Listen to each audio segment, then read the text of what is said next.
La revue de presse internationale est sur Europe 1. Notre réseau de correspondants sur tous les continents, l'information telle qu'elle est vécue à l'étranger. Carole Izou est en Thaïlande pour Europe 1. Bonjour Carole. Bonjour Mathieu. À la une chez vous. L'actualité ici, c'est évidemment cette tuerie dans un centre commercial. Un jeune soldat qui a commencé par abattre son supérieur hiérarchique avant de se lancer dans une virée meurtrière en tuant au hasard une trentaine de personnes.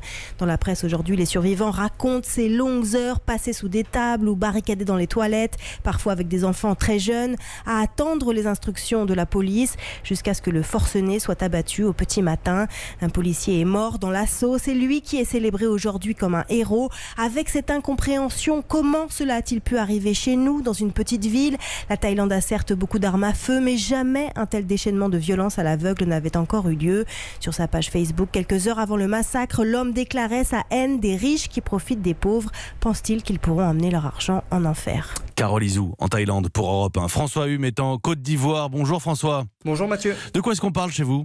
La presse ivoirienne relaye l'hypothèse récente de scientifiques chinois selon laquelle le pangolin, ce petit mammifère à écailles, pourrait être l'animal qui a transmis le coronavirus à l'homme. Bien que cette hypothèse ne convainque pas tous les spécialistes, la nouvelle fait réagir le site ivoirien Yeklo. Abidjan va-t-elle interdire la consommation de viande de brousse ? Ce fut le cas en 2014 en pleine crise d'Ebola, ce qui avait créé une vive émotion dans le pays. En effet, la chair de pangolin est un mets prisé en Côte d'Ivoire, comme l'agouti ou le hérisson.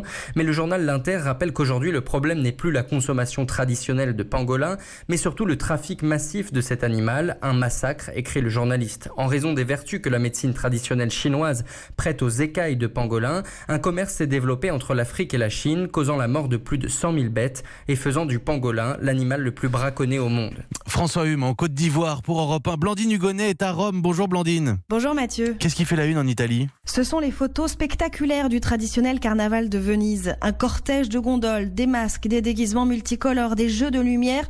Ouverture ce week-end de la célèbre fête vénitienne avec un défilé aquatique extraordinaire, écrit la presse italienne. Seul ombre au tableau cette année, les hôtels sont à moitié vides, déplore Venezia Today.